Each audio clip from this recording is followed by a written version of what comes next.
ओ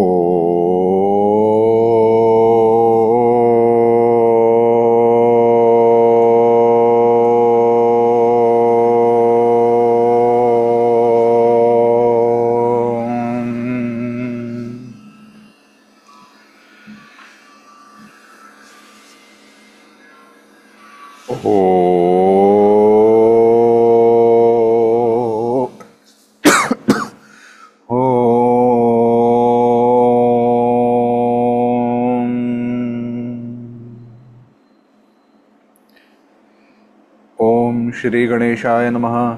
श्री सरस्वत्यै नमः। श्री गुरुभ्यो नमः।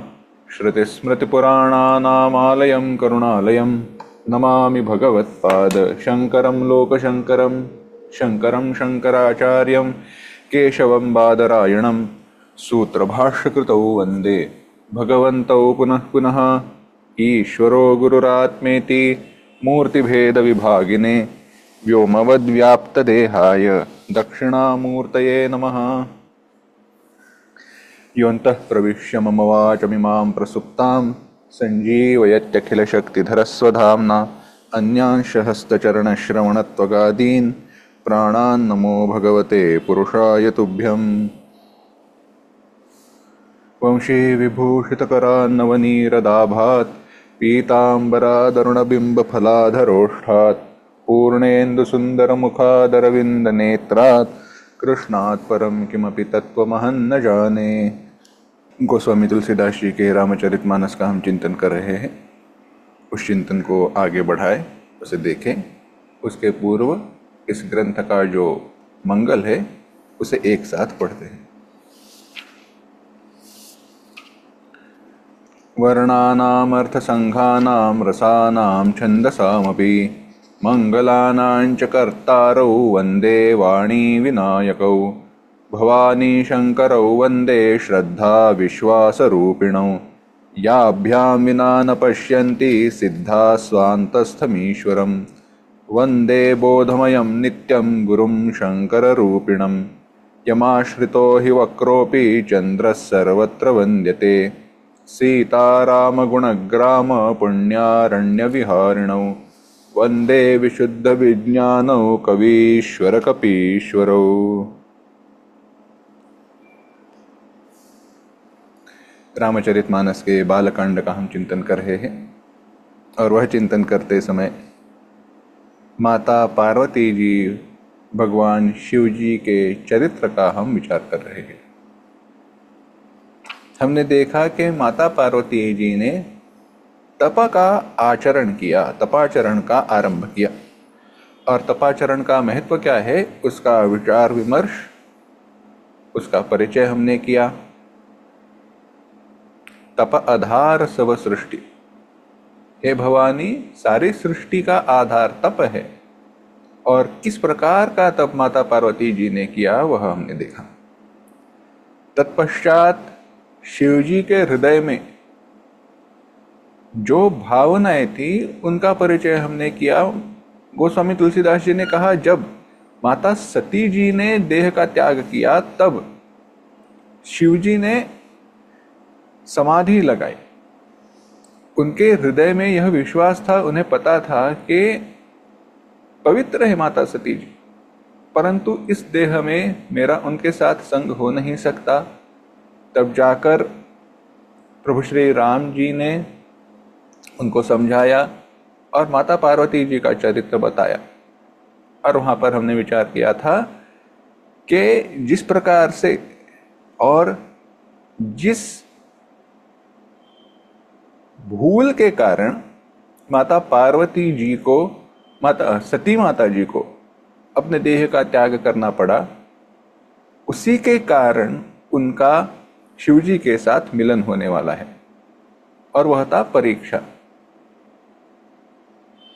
माता सती जी को जब कहा गया ठीक है अगर चाहिए तो तुम परीक्षा लेना, और वहां पे श्रद्धा संशय के अभाव में उन्होंने जाकर प्रभु श्री राम जी की परीक्षा ली थी, जहां पर उनकी भूल हुई और शिवजी कुपित हुए आदि कथा तो हमने देखी।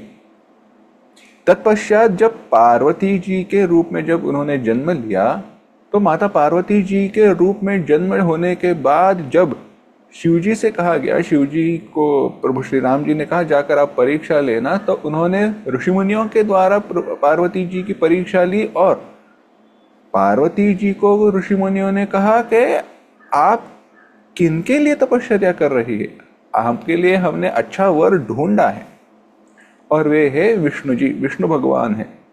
माता पार्वती जी ने कहा नहीं, शिव जी ही मेरे पति है और उन्हीं के लिए मैं तपश्चर्या करूंगी। वह परीक्षा में उत्तीर्ण हो गई, सफल हुई।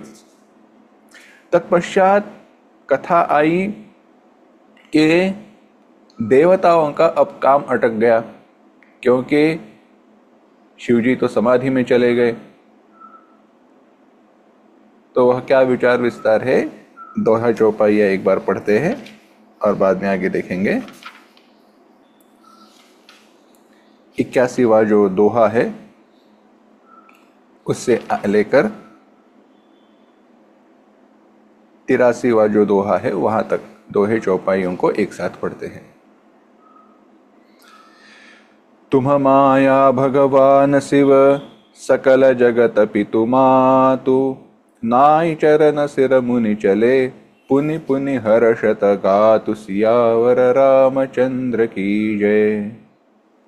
जाई मुनि न हिमवंतु पठाए, करि बिनती गिरि जहि गृह ल्याए, बहुरि सप्तऋषि शिव पहि जाई, कथा उमा के सकल सुनाई, भये मगन शिव सुनत सनेहा, हर्षि सप्तऋषि गवहने गेहा, मीनु थिर करि तब शंभु सुजाना, लगे करन रघुनायक ध्याना, तारकु असुर भयउ तेहि काला, भुज प्रताप बल तेज विशाला, तेहि सब लोक लोकपति जीते, भये देव सुख संपति रीते, अजर अमर सो जीति न जाई, हारे सुर करि विविध राई, तब बिरंचि सन जाई पुकारे, देखे विधि सब देव दुखारे, सब सन कहा बुझाई विधि, धनुजन निधन तब होई, शंभु शुक्र संभूत सुत, एहि जीत हिरन सोई, सियावर रामचंद्र की जय। मोर कहा सुनि करहु उपाई, होई ईश्वर करहि सहाई, सती जो तजि दक्ष मह देखा, जनमि जाई हिमाचल गेहा, तेहि तपु कीन शंभुपति लागी, शिव समाधि बैठे सबु त्यागी, जदपि असमंजस भारी, तदपि बात एक सुनहु हमारी, पठबहु कामु जाई शिव पाहि, करे क्षोभु शंकर मन माहि, तब हम जाई शिवहि सिर नाई, करवा उब विबाहु बरि आई, एहि विधि भले देव हित होई, मत अति नीक कह सब कोई, अस्तुति सुरन कीन्ह अति हेतु, प्रगटे विषवामन झषकेतु, सुरन कही निज विपति सब, सुनि मन कीन्ह विचार, शंभु विरोधन कुशल मोहि, बिहसि कहेउ असमार, सियावर रामचंद्र की जय। तो ऋषि मुनियों ने शिव जी से बात जाकर कही, पार्वती जी के तप का विचार सुनाया। शिव जी के हृदय में अत्यंत आनंद हुआ, आनंद उत्पन्न हुआ, हर्ष उत्पन्न हुआ। उन्होंने रघुनाथ जी का ध्यान किया, रघुनाथ जी के साथ रघुनाथ जी वहाँ पर आए, उन्होंने शिव जी को समझाया, इत्यादि विचार हमने देखा। तब तारकासुर नामक एक कोई राक्षस, एक कोई दैत्य पृथ्वी पर अलबली मचा रहा था। उसने सारे राजाओं को, देवताओं को जीत लिया, सारे सुर असुर जो भी नेता वगैरह थे उनको पराजित किया। कहा लोक लोकपति जीते, सब लोक लोकपाल सबको जीत लिया, सबको हरा दिया। तो सारे देवताएं, लोकपाल इत्यादि अपने ब्रह्मा जी के पास पहुंच गए और ब्रह्मा जी ने कहा इसे मारने का जो उपाय है वह एक ही है, वो है शिवजी और माता पार्वती जी का जो पुत्र है वह इसे हराएगा। शिवजी और माता पार्वती जी के पुत्र के हाथों इसकी मृत्यु लिखी हुई है। तो अब क्या करें? कहा, शिवजी तो समाधि लगाए हुए बैठे हैं। शिवजी समाधि लगाए बैठे हैं, तो अब क्या करें? तो उन्होंने कहा, आप कामदेव जो है उसे भेज दीजिए और शिवजी की समाधि भंग कराइए। अब यह बात कही गई, यह बात आई, तो काम ने कहा, देवताओं ने कामदेव से कहा, आप यह हमारा काम कर दीजिए। अब कामदेव ने विचार किया, मैं जाऊंगा तो सही, पर वापस लौट कर आऊंगा इसकी कोई गारंटी नहीं है। परंतु कामदेव ने यह विचार किया, आगे कहा है, अस कही चले सब सिरुनाई, सुमन धनुष कर सहित सहाई, चलत मार अस हृदय बिचारी, शिव विरोध ध्रुव मरनु हमारा। कि मैं शिवजी के साथ विरोध करूंगा तो तुरंत ही मेरी मृत्यु है, परंतु उनके हाथों मृत्यु हो तो उससे अच्छी दूसरी कोई बात नहीं है। और कार्य में अपने स्वार्थ के लिए तो नहीं कर रहा हूं। करजु श्रुति कह परम धर्म उपकारा, दूसरे पर उपकार करना परम धर्म है, ऐसा श्रुति का वचन है। ऐसा किसका कहना है? श्रुति माता का कहना है।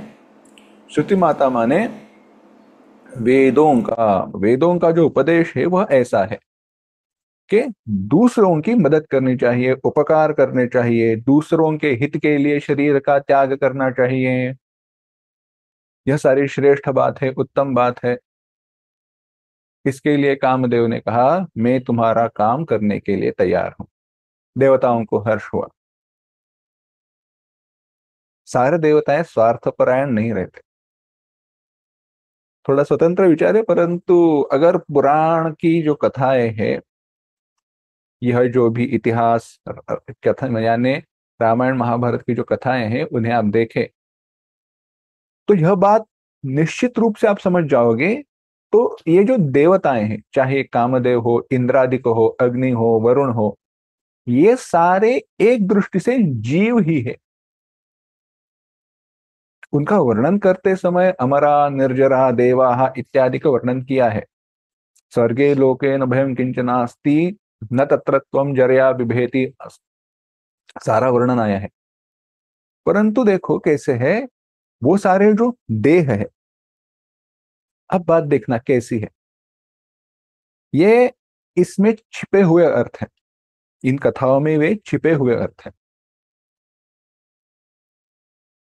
इंद्र है ना, इंद्र, इंद्र पद का नाम है। यानी जैसे पंत प्रधान हो, प्रधानमंत्री जी हो, राजा हो, तो राजा तो कोई नाम नहीं है ना। अभी तो लोग राजा इस नाम से पुकारते हैं, अपने बेटे को राजा नाम देते हैं, वह बात अलग है। परंतु राजा यह पद है। पद माने वो पोजीशन है, उस पोजीशन का वह नाम है। वैसे ही इंद्र, अग्निदेव, वरुण इत्यादि जो है, वे सारी पोजीशन से। और जब यहां पर मैं तपश्चर्या करता हूं, कोई यज्ञ इत्यादि का करता हूं, तो उसके पुण्य फल स्वरूप वह स्थान मुझे प्राप्त होता है जहां पर सुखों का उपभोग मुझे मिलता है, स्वर्गलोक में। परंतु वहां जाने के बाद मेरे राग द्वेष नष्ट हुए, मेरा अंतःकरण शुद्ध हुआ, ऐसे तो नहीं है। तो यही बात है। तो देवताओं ने अपने आप को बचाने के लिए कामदेव से कहा, हमारा काम करो।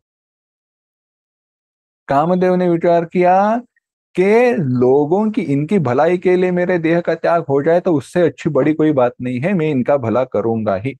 और ऐसे विचार करके कामदेव चले। शिवजी जहां पर थे वहां पे आए, उन्होंने देखा। हुआ ऐसे कि वे शिवजी जहां पर थे वहां पर आए, और अब विचार करने लगे, अब क्या करें। बड़ा सुंदर वर्णन है, देखते हैं।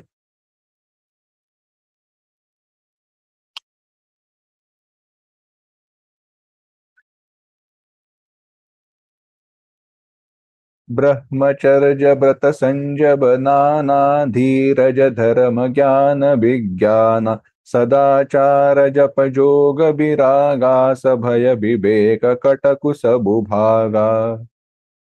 आगे 84वां जो दोहा है उसके पूर्व में जो छंद आया है उसको पढ़ते हैं। यह जो है छंद, इसकी तो गायन की प्रक्रिया सुपरिचित है, कैसे गाना है सबको पता है। भागे बिबेकु सहाय सहित सो, सुभट संजुग महिमुरे, सद ग्रंथ पर्वत कंदर निमहु जाइते ही अवसर दुरे, हो निहार का कर तार को रखवार, जग खर भरु परा, दुई माथ के ही रतिनाथ, जेहि कहूँ को पी कर धनु सरुधरा। कामदेव वहां पे चले, डर डर के ही जा रहे थे, परंतु उन्होंने अपनी सारी सेना को प्रकट किया, अपने सारी शक्ति को प्रकट किया। और बात यही रहती है, जब तक काम ने अपनी सारी सारी शक्ति को प्रकट नहीं किया है, तब सब कुछ खुशहाल है, शांत है, सब कुछ अपनी मर्यादा में है, सब कुछ अच्छा है। परंतु जब वह अपनी शक्ति को प्रकट करता है तो सारी बनी बनाई बातें बिगड़ जाती हैं। वर्णन किया गोस्वामी तुलसीदास जी ने मछली का, जिसके पास ध्वज है और 5 बाण है, पंचबाण। काम का नाम पंचबाण है। 5 बाण कौन से है, वर्णन आया है कि किस फूलों के कैसे वो बाण बने हुए हैं, परंतु जो 5 बाण हैं उनके नाम भी बताए हैं। कहा है एक बाण है सर्प शक्ति।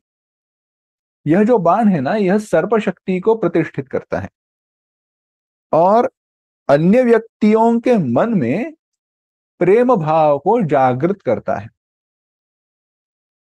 दूसरा बाण है मोहन।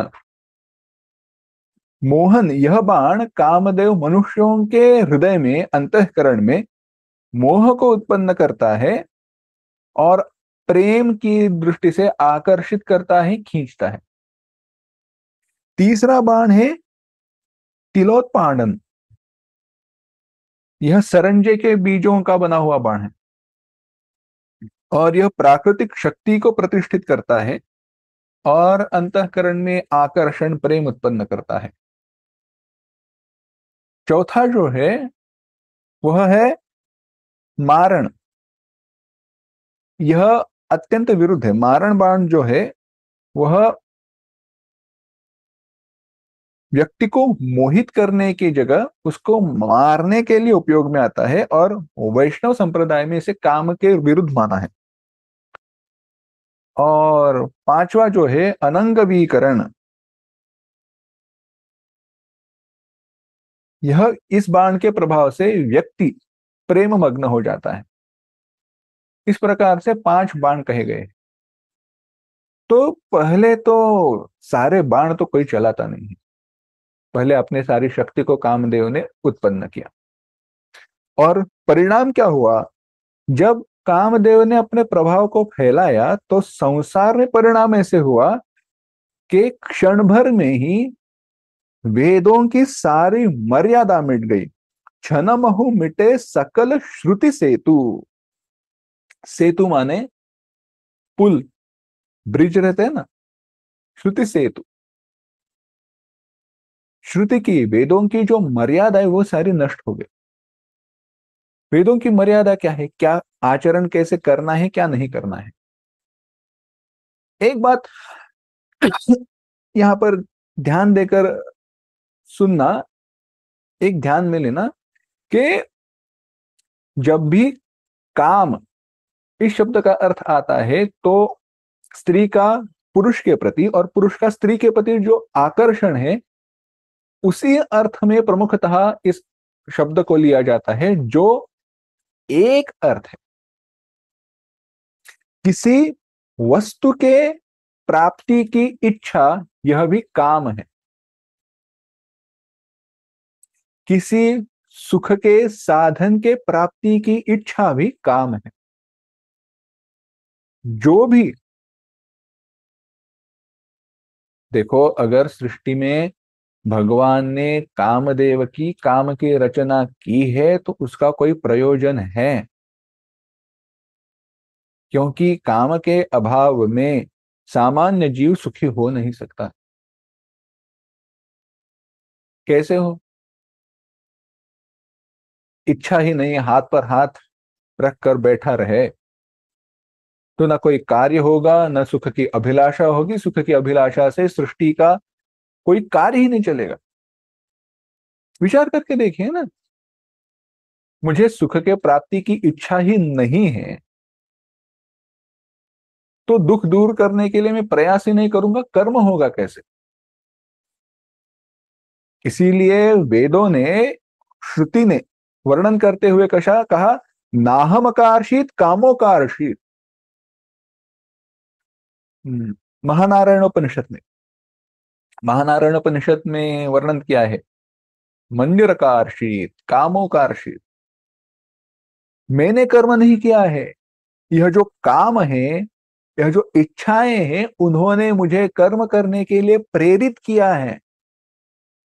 यह काम का महत्व है, परंतु वह मर्यादा से बाहर चला जाए, फैल जाए, तो जिन मर्यादा, जो कर्म की मर्यादाएं हैं, माने वेदों की जो मर्यादा है, वे नष्ट हो जाती है।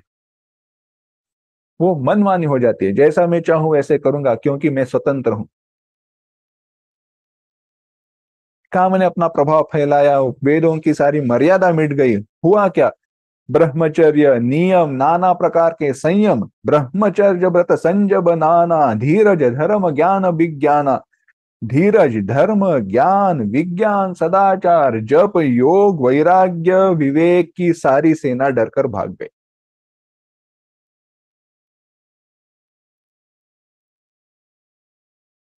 आगे वर्णन आया, कहा विवेक अपने सहायकों के साथ भाग गया। उसके योद्धा जो थे वे पीठ दिखाकर चले गए। सदग्रंथ रूपी जो, वे सारे सदग्रंथ रूपी पर्वतों में, पर्वत की गुफाओं में, गिरिकंदराओं में जाकर छिप गए। कौन? विवेक और उसकी सारी सेना, उसके सारे सहायक। यानी कहना है तो विवेक वैराग्य समाधि षटक संपत्ति मुमुक्षुता, यह जो सारे गुण धर्म है, दैवी संपत्ति है, उनको ले लेना। ज्ञान वैराग्य संयम नियम सदाचार सारे ग्रंथों में ही लिखे रहे, आचरण उसका छूट गया। सारे जगत में खलबली मच गई। हो निहार का करता रको रखवार जग खरु भरु परा, खर भरु परा। सारे लोग कहने लगे, हे विधाता, हे भगवान, अब क्या होगा? हमारी रक्षा कौन करेगा? ऐसा कौन है जिसके कारण कुपित होकर रति के पतिदेव काम ने अपने बाणों को हाथ में लिया है और अपने प्रभाव को फैला रहा है? तो क्या हुआ देखो।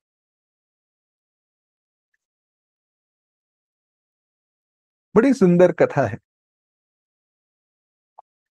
एक बार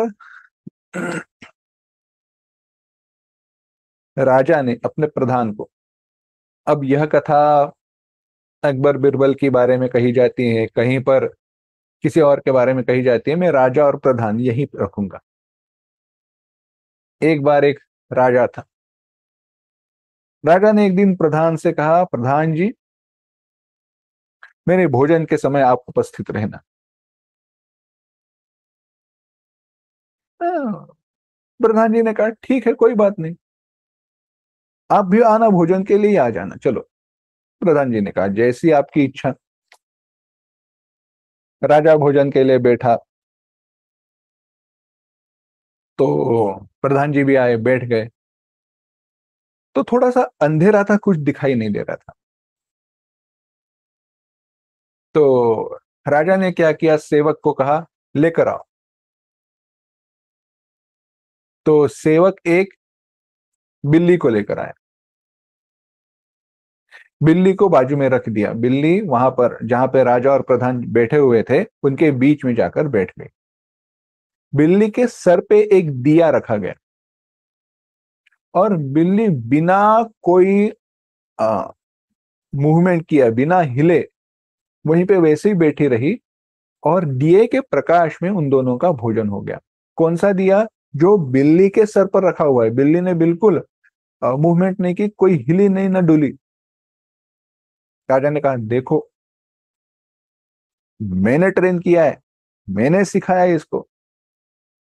प्रधान जी ने कहा ठीक है। दूसरे दिन राजा ने फिर से कहा, प्रधान जी आज भी भोजन के लिए आ जाना। प्रधान जी ने कहा ठीक है।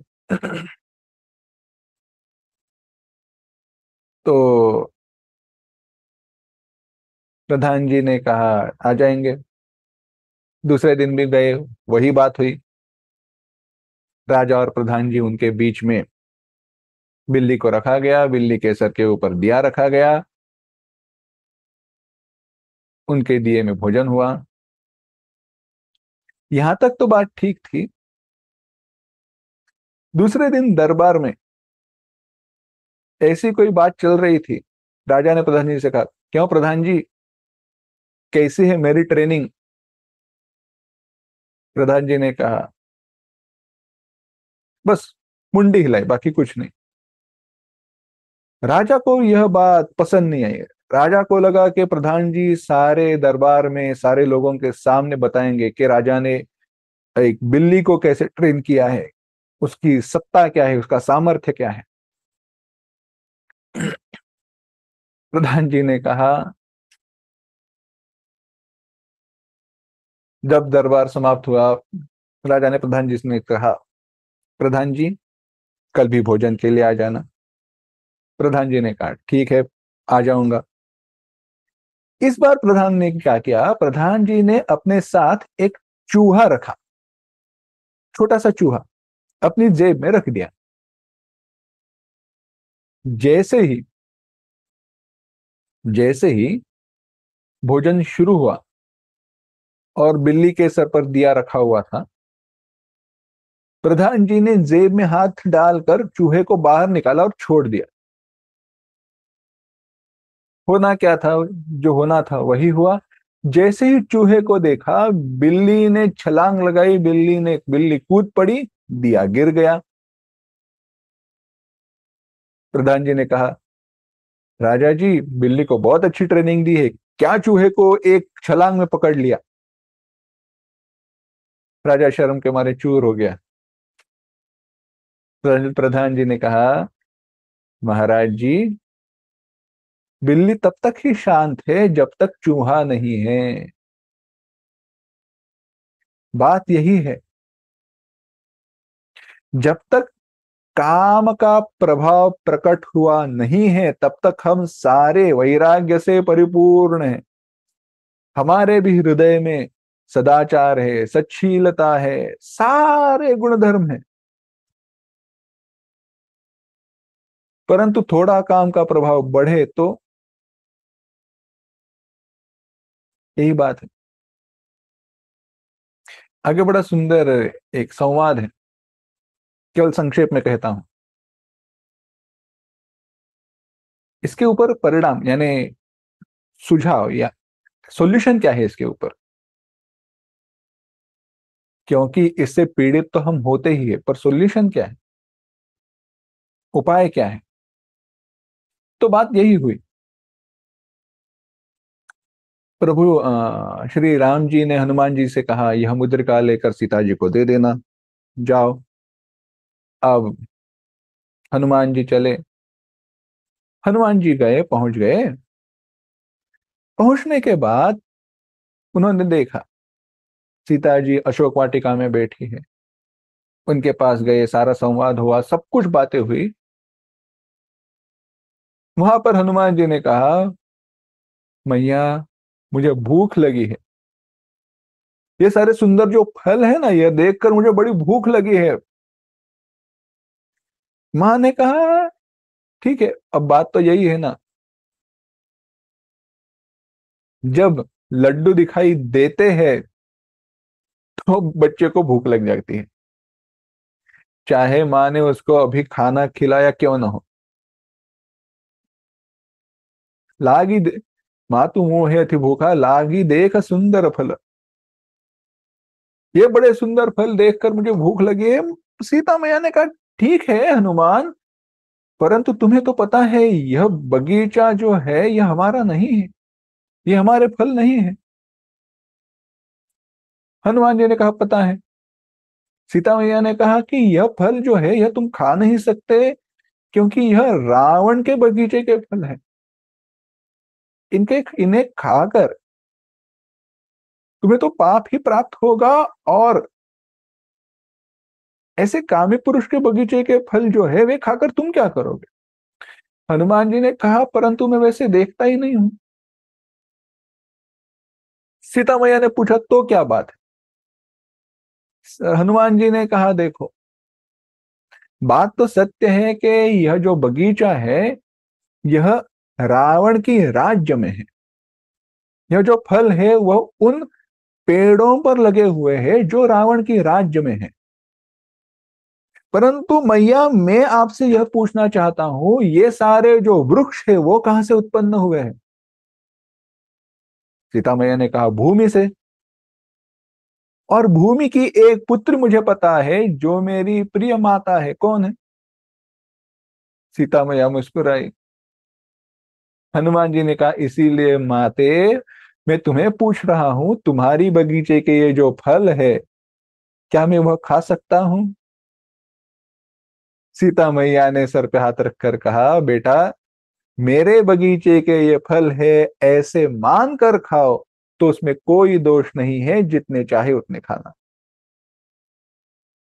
तो यह काम के ऊपर यही उपाय है, जब हृदय में काम उत्पन्न होता है, किसी वस्तु के प्राप्ति की इच्छा उत्पन्न होती है, ऐसे लगता है कि अब मेरा वैराग्य छूट जाएगा, तब हृदय में भाव उत्पन्न करो, जो वस्तु प्राप्त हो रही है क्या वह भगवान का प्रसाद है या मेरी इच्छा।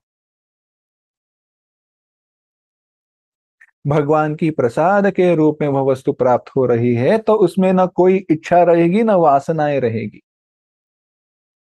वह भाव सात्विक रहेगा, वह भाव शुद्ध होगा। परंतु वह नहीं रहा तो परिणाम क्या होगा।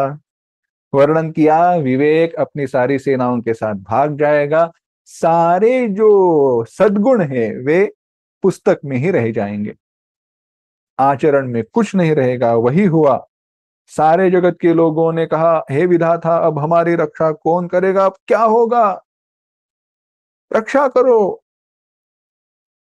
सारे जो थे, सारे जो प्राणी थे वे अपनी मर्यादा को छोड़कर काम की वश में हो गए। नदियां उमड़ उमड़ कर समुद्र की ओर दौड़ने लगी, संगम में मिलने जुलने लगी।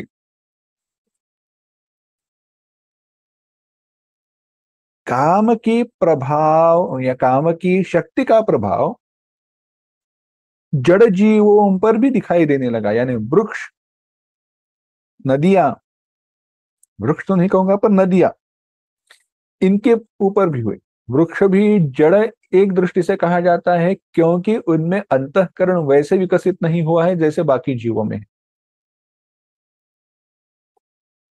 सजीवनी चेतन जड़ता का जो विचार आया है वह उसी दृष्टि से आया है। अस्तु, तो कहा कि चेतन जीवों की तो क्या बात कहे, सारे पशु पक्षी अचर चर जीव जो है वे सारे मर्यादा को भूलकर काम के वश में हुए। देव दैत्य मनुष्य किन्नर सर्प प्रेत भूषा भूत पिशाच बेताल सारे उसकी मर्यादा में आ गए, काम की शक्ति की मर्यादा में आ गए। वैसे तो वे सारे काम की गुलाम ही है।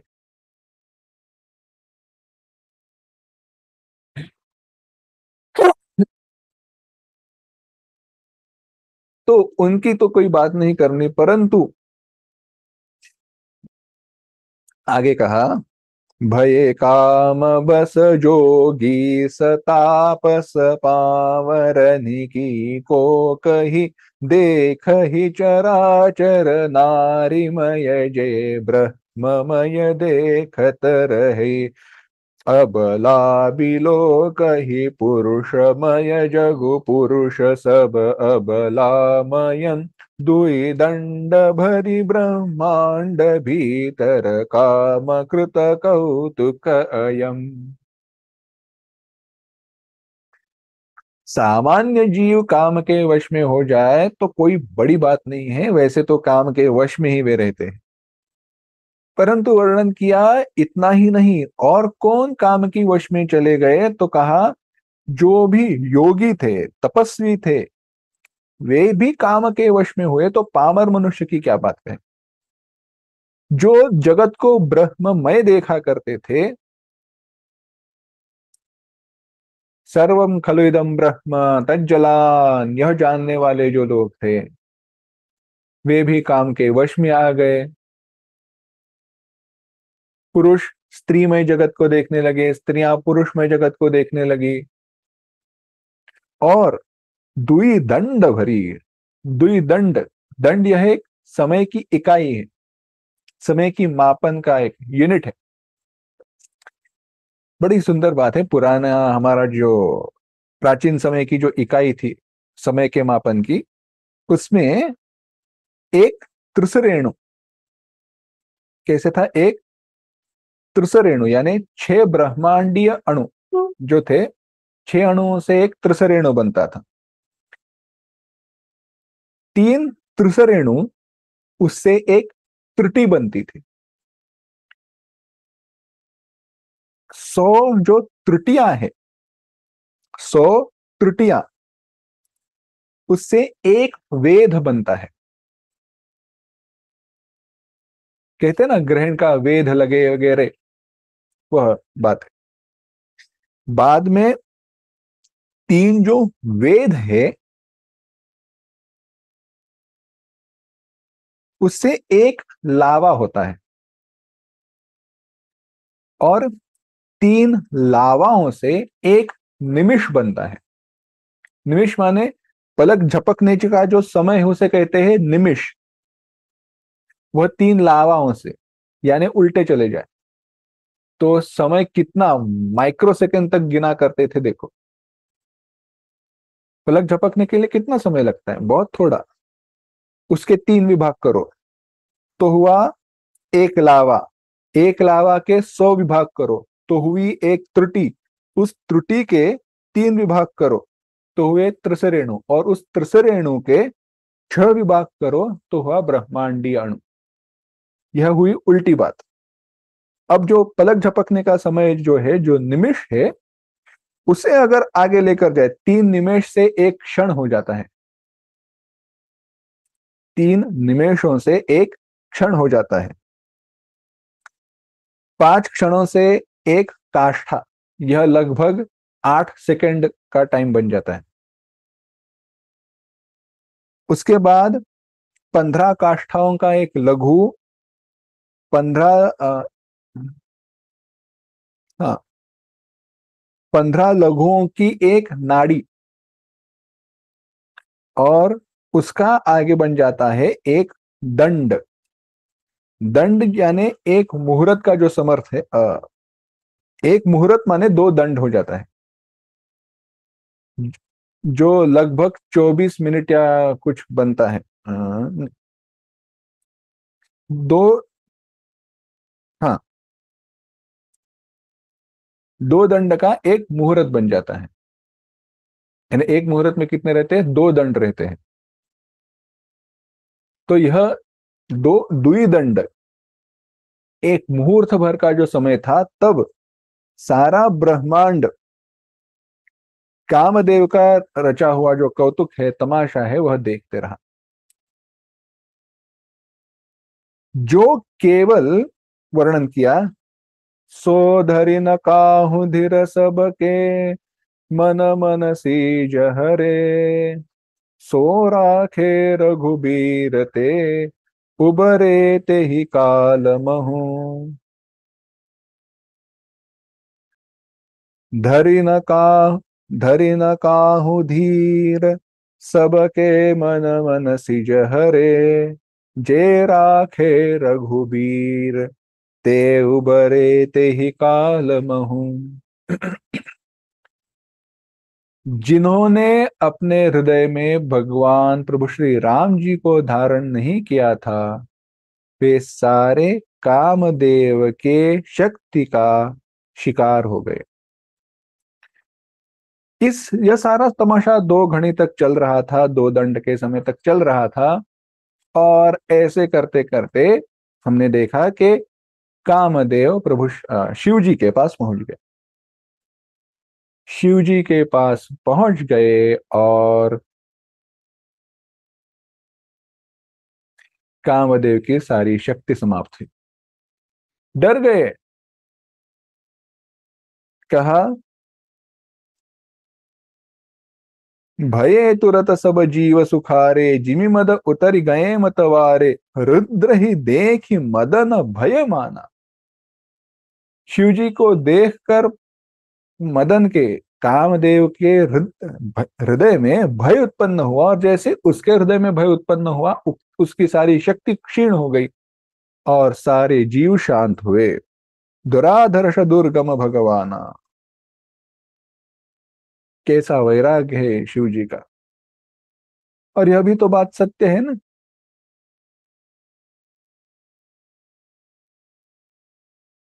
कितनी भी वासनाओं से, कामनाओं से, दुखों से, परेशानियों से हम पीड़ित हो, जब श्री गुरु जी के चरणों के सम्मुख, भगवान के सम्मुख हम पहुंच जाते हैं, तो वे सारे क्रोध इत्यादि का जो है वे नष्ट हो जाते हैं, दूर चले जाते हैं। अगर वैसे हृदय में वैसी भक्ति है, भाव है, विश्वास है, तो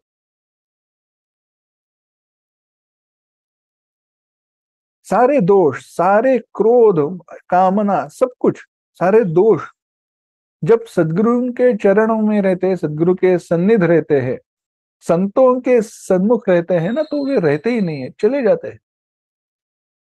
सत्संग का वही प्रभाव है। तो अब बात हुई ऐसे, कामदेव तो वहां पे पहुंच गए, परंतु अब क्या करे। लौट कर जाए तो लज्जित हो रहे थे। फिरत लाज कछु कर नहीं जाए। लौट कर जाने में लज्जा मालूम हो रही थी। खाली हाथ लौट आए, इतनी तुम्हारी शक्ति है, क्या काम दे हो तुम। लोग कहेंगे, देवता कहेंगे, तुमसे कोई काम ही नहीं होता, बिना काम के कामदेव हो। किस काम के नहीं हो। तो कामदेव ने सोचा, अब आए हैं तो ना जाना ही अच्छा है। ना जाना है तो क्या करें, शिव जी पर बाण चलाएंगे। शिव जी के हाथों मृत्यु हुई तो उससे श्रेष्ठ कोई बात नहीं है।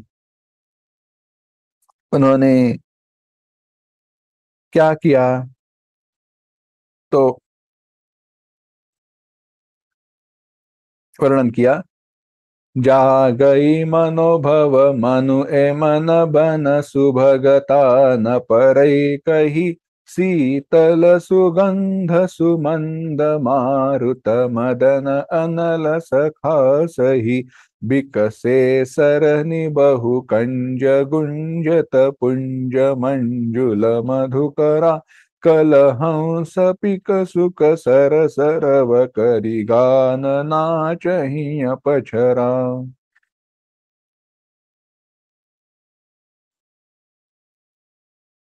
जागई मनो भव मुए हु मन। जो मरा हुआ है उसके मन में भी काम भाव जागृत होने लगा। अतिशयोक्ति अलंकार। वन की सुंदरता कहीं नहीं जा रही थी। कामदेव ने वन, सरोवर इत्यादि का निर्माण किए। अग्नि का सच्चा मित्र, शीतल सुगंध मंद ऐसा जो पवन है, वह बहने लगा। सरोवरों में अनेक प्रकार के कमल खिल गए। अप्सराओं को गा गा कर नाचने लगी। सब कुछ सुंदर था। कामदेव ने अपनी सेना के सहित अनेक प्रकार के उपाय किए, परंतु वे भगवान शिव जी के हृदय में काम भाव को जागृत नहीं कर पाए। शिव जी की अचल समाधि टूटी नहीं। तो कामदेव ने क्या किया? उसने एक आम के वृक्ष को देखा, आम के वृक्ष पर चढ़ गया, उसकी पत्तों में छिप गया और अपने धनुष पर पांचों बाण चढ़ाए और शिव जी पर चलाए। जब कामदेव ने तीक्ष्ण बाण छोड़े और शिव जी के हृदय में वे लगे तो उनकी समाधि टूट गई। वे क्रोधित हुए। उन्होंने देखा कि किसके कारण मेरी समाधि भंग हुई, और उन्होंने देखा कि आम के पत्तों में काम छिपा हुआ है, और उन्होंने उस काम को जलाकर भस्म किया। आम के पत्तों में छुपे हुए कामदेव को जब उन्होंने देखा, वे क्रोधित हुए। उन्होंने इसको जलाकर भस्म किया और जगत में हाहाकार मच गया। देवता डर गए, दैत्य सुखी हुए। भोगी लोग काम को चिंतित करने, दैत्य सुखी क्यों हुए? क्योंकि अगर कामदेव असफल हुआ ना, तो शिवजी और पार्वती जी का पुत्र कैसे निर्माण होगा? इसीलिए दैत्य लोग सुखी हुए, देवताएं डर गए, जो भोगी थे वे परेशान हुए। अब क्या करें, चिंता करने लगे, और साधक योगी लोग निष्कंटक हो गए। जैसी जिसकी इच्छा वैसी उसकी दृष्टि। अब हुआ ऐसे, जोगी अकंटक भये पति गति सुनत रति मूर्छित भई, रोदति बदति बहु भांति करुणा करति शंकर पहि गई, अति प्रेम करि बिनती विविध विधि जोरि कर सन्मुख रही, प्रभु आशुतोष कृपाल शिव अबला निरखी बोले सही। जब यह बात सुनी तो कामदेव की जो पति है रति, वो मूर्छित हुई। जब होश आया तो शिवजी के पास आई और प्रेम के साथ अनेक प्रकार से विनती करने लगी, हाथ जोड़कर उनके सामने खड़ी हुई और कहा कि मेरे पति का कोई दोष नहीं है, परंतु अब वो तो चला गया, अब मैं क्या करूं? उस असहाय रति को देखकर शिवजी ने उसे कहा कि हे रति, अभी जो तुम्हारा स्वामी है वो शरीर रहित हुआ है, न अंग अनंग, जिसका अंग नहीं है, इसीलिए काम का नाम है अनंग। वह अनंग होगा, वह शरीर बिना बिना किसी शरीर के सबको व्यापेगा। अब अपने पति के मिलने की तुम बात सुनो। जब कृष्ण रूप में भगवान विष्णु जी अवतार लेंगे तो कृष्ण के पुत्र प्रद्युम्न के रूप में काम का जन्म होगा, और तब तुम जन्म लेना, वहां पे तुम्हारा मिलन होगा। इसीलिए मायावती के रूप में रति का इस पृथ्वी पर अवतार हुआ। शंबरासुर के पास मायावती को उसने कैद में रखा था और प्रद्युम्न ने जाकर उसको बचाया। सारी कथा आती है भागवत में। तो वहां पर तुम्हारा मिलन होगा। अब यह जब बात हो रही थी तो देवताओं ने देखा यही समय है, तुरंत सारे देवता ब्रह्मा जी के पास चले गए। ब्रह्मा जी इस देवताओं को लेकर वैकुंठ चले गए। फिर वहां से देखो, ऐसे समय पर सारे लोग एक साथ ही जाते हैं, एक दूसरे का सहारा लेकर। और बात भी तो सही है, कोई व्यक्ति एक ही कोई रिक्वेस्ट करे तो मानेगा नहीं, परंतु बहुत सारे लोग पूछे तो मानेंगे जरूर। आए सब सुर विष्णु बिरंच समेता, गए जहां शिव कृपा निकेता। गोस्वामी तुलसीदास जी वर्णन कर रहे हैं, कह रहे हैं फिर वहां से विष्णु और ब्रह्मा सहित सारे देवताएं वहां पे गए जहां कृपा के धाम शिव जी थे। और तब सबने शिव जी की अलग अलग प्रकार से स्तुति की और शिव जी प्रसन्न हुए। शिव जी जब प्रसन्न हुए तो शिव जी ने पूछा, क्यों आए हो? What so special? क्या बात है? जैसे शिव जी जानते ही नहीं थे, परंतु कहने की बात है, शिव जी ने पूछा क्यों आए हो? लोगों देवताओं ने कहा, देखो ऐसी बात है कि सारे देवताओं के हृदय में उत्साह है और वे आपके विवाह को देखना चाहते हैं। सकल सुरन के हृदय अस शंकर परम उछाहु, निज नयन ही देखा चही, नाथ तुम्हार विबाहु।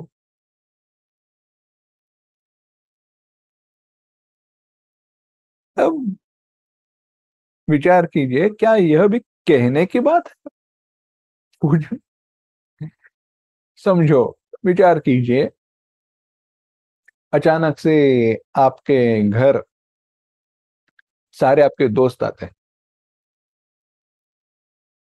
सारे आपके आप्तजन आते हैं, दादा दादी, नाना नानी, मौसा मौसी, सारे लोग आए और उन्होंने कहा, बेटा या बेटी, हम सब तुम्हारे विवाह को देखना चाहते हैं, क्या करोगे? शिवजी मन ही मन हंसे, अरे जो होनी है उसको कोई टाल नहीं सकता, तो उसकी प्रार्थना क्यों कर रहे हो? कामदेव को चूर करने वाले, आप कुछ ऐसे कीजिए कि इस उत्सव को सारे लोग देख सके।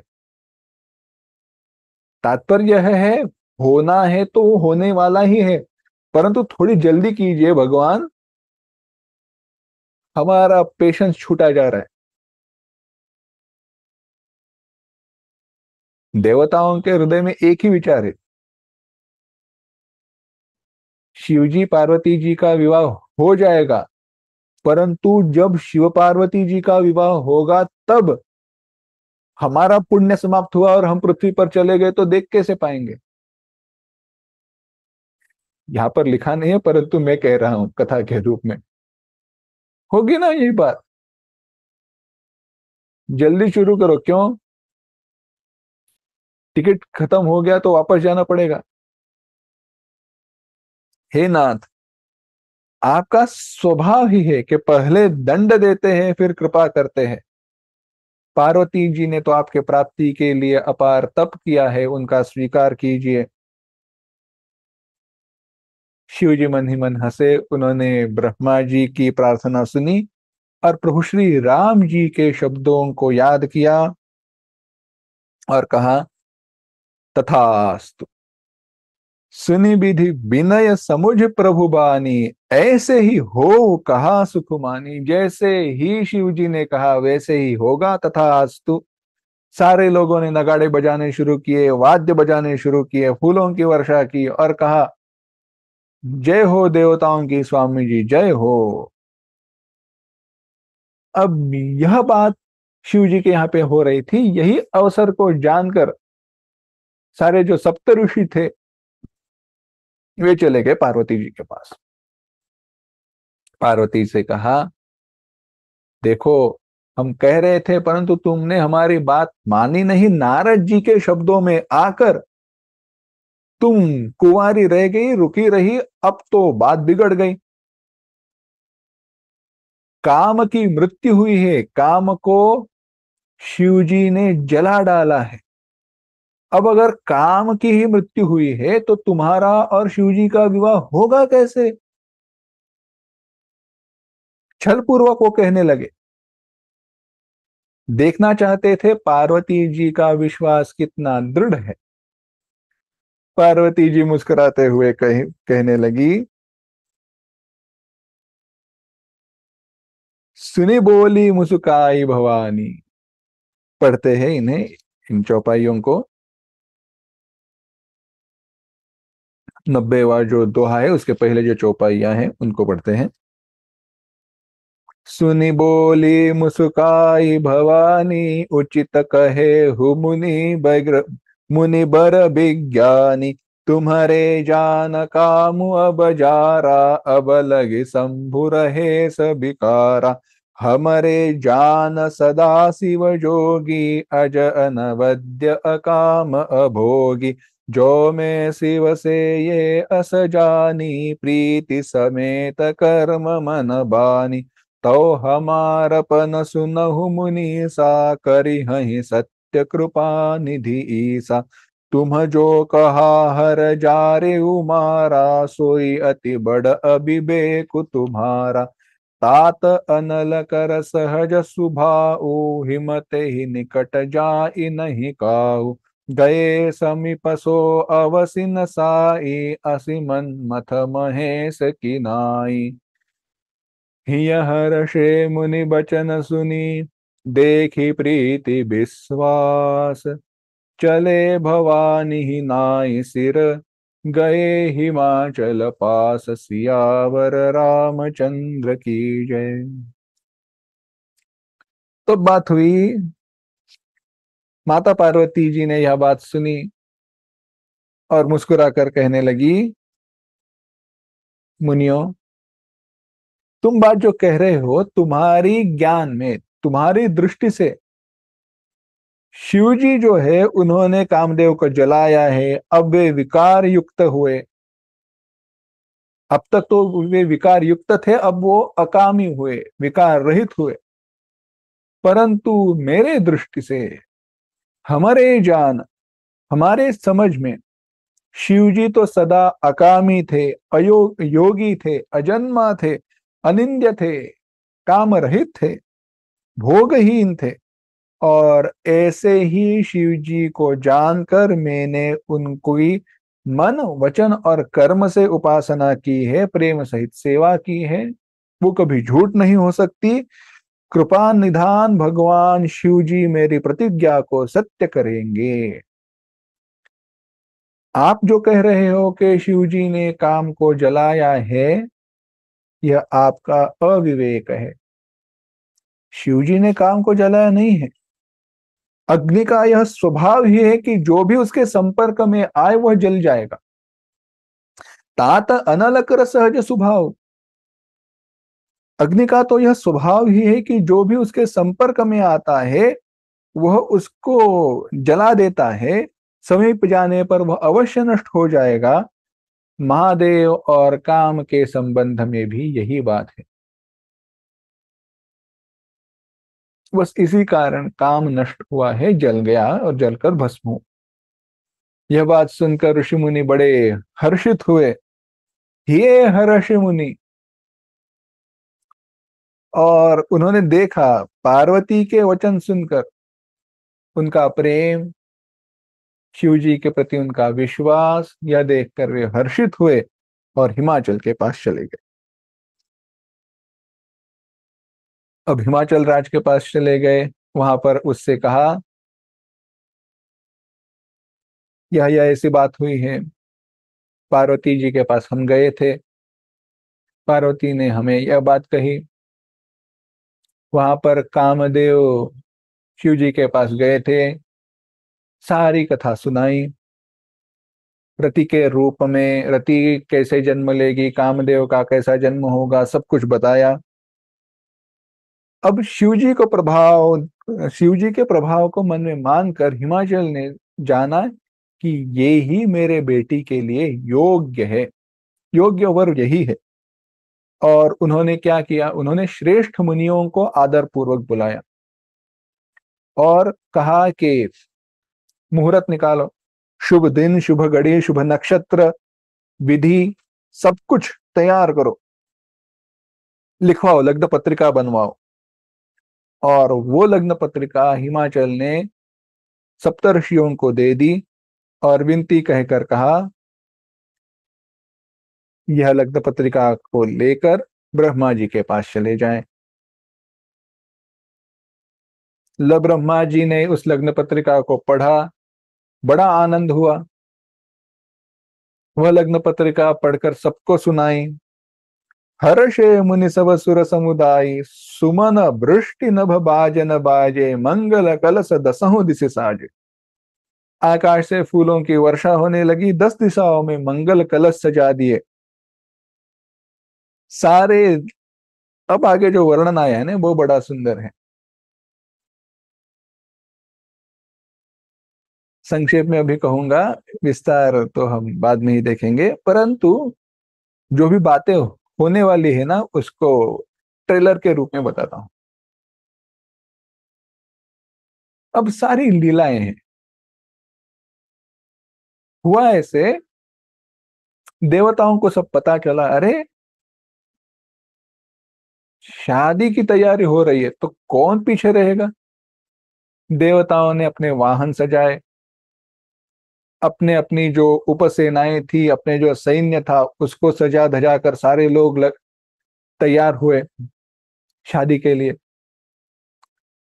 शिव जी के गण शिव जी का श्रृंगार करने लगे। अब शिवगण शिव जी का श्रृंगार क्या करेंगे? वर्णन किया, जटाएं है, सांप है, गले में नरमुंडों की माला है, कुबेश सुवेश। कुबेश भी सुवेश बन जाता है ना उनके लिए, वैसे है। सवारी क्या है? बैल की सवारी है। यहाँ पर देवताओं के ऊंचे आसन है, ऊंची वस्त्र है, एकदम अच्छे से, यानी 5 स्टार सब कुछ देवताओं का।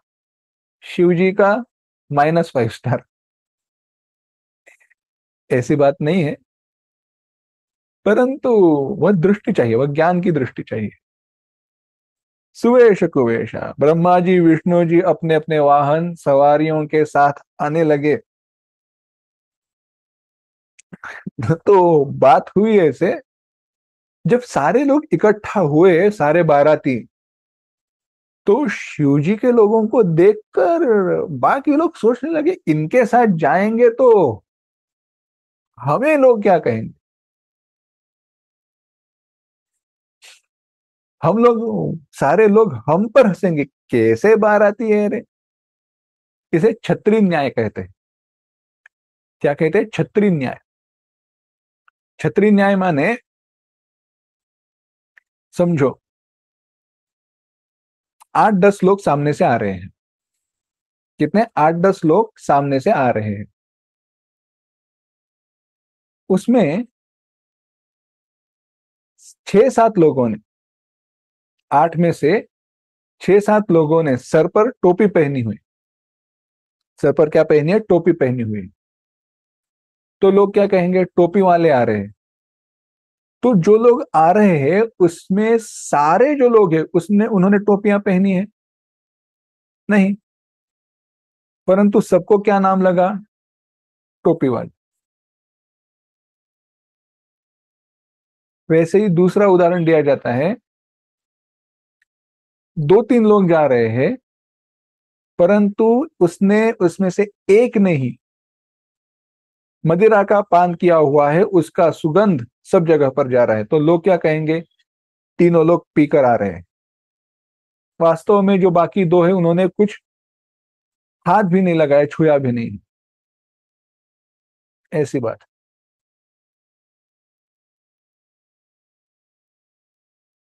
तो छत्री न्याय कहते हैं। तो देवताओं ने विचार किया, शिव जी के साथ जाएंगे तो लोग हम पर हंसेंगे, कैसे बाराती है करके। तो सारे अपने अपने सेना सहित अलग हुए। उन्होंने अपनी बारात थोड़ी अलग कर दी। यह बात देखी तो विष्णु भगवान जी ने जब देवताओं से ऐसी बात कही थी, हम लोग अलग से जाएंगे, हाँ। तो विष्णु भगवान का जो व्यंग है वह देखकर महादेव जी मुस्कुराए। उन दोनों में खेल चल रहा है और क्या। महादेव जी मुस्कुराए। उन्होंने कहा ठीक है, सारे गणों को कहा आ जाओ। शिव जी की आज्ञा सुनते ही सारे गण आए, स्वामी के चरणों में अपना सर नवाया और अपनी बारात फिर से तैयार की। उनके वेश को देखकर शिवजी हंसे। वेश भी कैसा था वर्णन किया। किसी का सर नहीं है, किसको बहुत सारे मुख है, कोई बिना हाथ पैर का है, तो किसी को बहुत सारे हाथ पैर है, किसी की बहुत आंख है, किसी की एक भी आंख नहीं है, कोई मोटा ताजा है, कोई दुबला पतला है। ऐसे तन वर्णन आया। 93वां जो दोहा है उसके पहले जो छंद है वह पढ़ते हैं एक बार। तन खीन को अति पीन पावन को अपावन गति धरे भूषण कराल कपाल कर सब सद्य सोनित तन भरे खर स्वान सुअर श्रुकाल मुग मुख गण बेश अगणित को गण बहुजिनस प्रेत पिशाच जोगी जमात बरनत नहीं बने। कहा कोई दुबला पतला है, कोई मोटा है, कोई पवित्र है, कोई अपवित्र है, कोई भयंकर गहने हाथ में धारण किए हुए, यानी नरमुंडों की माला, हड्डियां वगैरह ऐसे कोई गहने पहना हुआ है। सबके शरीर पर ताजा खून लपेटा हुआ है। गधे, कुत्ते, सुअर, सियार के किसी के मुख है। अगणित तो वेश बने हुए हैं। कोई भूत प्रेत पिशाच योगिनियों के जमाते हैं और उनका वर्णन करते नहीं बनता। अब विचार करो, ऐसी बारात आ रही है तो कौन शांत रहे। परंतु यह बात शिव जी के बारात है, क्योंकि इन सबको भी पवित्र करने वाले शिव जी हैं। अपवित्र को पवित्र करने वाले भगवान शिव जी हैं। भूत प्रेत नाचते हुए गाते हुए वे सारे आने लगे। तो आगे हुआ ऐसे, ये सारी बारात नगर तक पहुंच गई। नगर के लोग राह देख रहे हैं, भगवान शिव जी आने वाले हैं, बारात लेकर आने वाले हैं, नवरदेव आने वाले हैं, देखो देखो, रुके रहना, हमारे पार्वती जी का विवाह हो रहा है, उनके लिए जो वर है भगवान शिव जी है आने वाले हैं। रुक कर देख रहे थे, परंतु ऐसी बारात को देखकर सारे लोग भाग गए। तन छार ब्याल कपाल भूषण नगन जटिल भयंकरा संग भूत प्रेत पिशाच जोगिनी विकट मुख रजनी चरा जो जियत रही बारात देखत पुण्य बढ़ते ही कर सही देखी सु उमा विबाहु घर घर बात असिलरि कन्ह कही। तो यह बात देखी तो जो छोटे थे वे तो डर कर भाग गए। उम्र में जो बड़े थे वे डटकर रुके रहे। जो भाग गए थे वे घर पहुंचकर माता पिता से कहने लगे। माता पिता ने पूछा दौड़ते हुए कहां से आ रहे हो। तो जो भी छोटे थे उन्होंने डरते हुए कहा कि क्या करे, अरे शिवजी है या रमराज की सेना, किसके बारात आ रही है। वर्णन करके बताया, दूल्हा पागल है, बैल पर सवार है, घोड़े पर भी नहीं, सांप, कपाल, राख उसके गहने हैं। अरे यह भी कोई बारात रहती है, कोई तो सेंस रहे। पूरा उल्टा है।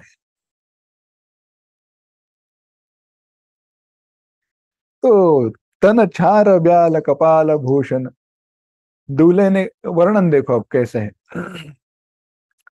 तन छार शरीर पर दूल्हे ने क्या पहनी हुई है? राख लगाई हुई है। सांप और कपाल के गहने हैं। कपाल माने, हाँ, स्कल, शरीर का जो ये रहता है, हड्डियां रहती है वो। वह नंगा है, जटाएं पहनी है, दिखने में भयंकर है। उसके साथ भयानक मुख वाले प्रेत, पिशाच, योगिनिया और राक्षस है। जो इस बारात को देख कर जिएगा, बचेगा। जो जियत रह ही बारात देखत। ऐसी बारात को देखकर जो जिंदा रहेगा, जीता रहेगा, वही पुण्यवान है, और वही पार्वती का विवाह देखेगा। अब यह सारी बातें जब हो रही थी, तब पार्वती जी के घर में क्या बात हो रही थी, वह हमें देखना है। अब शिव जी की यह बात है। माता पार्वती जी के अगर आप घर चले तो वहां पे माता पार्वती जी के प्रति अत्यंत कोमल भाव, प्रेम का भाव, और कहे तो मोह का भाव रखने वाली उनकी माता है। अब उनके हृदय में क्या होने वाला है, आगे क्या कथा होने वाली है, वह देखना है, परंतु वह हम अगली बार देखेंगे। ओम असतो मा सद्गमय, तमसो मा ज्योतिर्गमय, मृत्योर्मा अमृतंगमय। ओम शांति शांति शांति। हरि ओम। श्री गुरुभ्यो नमः। हरि ओम।